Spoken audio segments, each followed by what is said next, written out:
Hi guys, today I'm going to show you really quickly how to make a breakfast berry smoothie. So in my blender I've already got some milk, frozen strawberries, a whole banana, some yogurt and some strawberry flavour drops. This is what I've used, just some frozen berries. You can also use, if you don't like strawberries, you can get some packets of frozen tropical smoothie mixes in supermarkets, and then you will need an adult for this because you will need to blend it.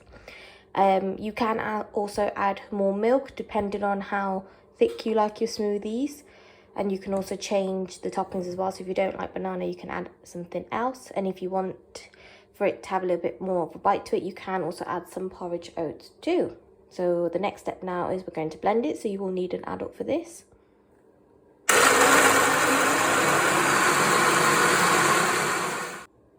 And there you have it. So I had to keep on blending it in order for the bananas to blend properly, and I did end up actually stopping and adding some more milk and some more yogurt just to make it a bit more thicker.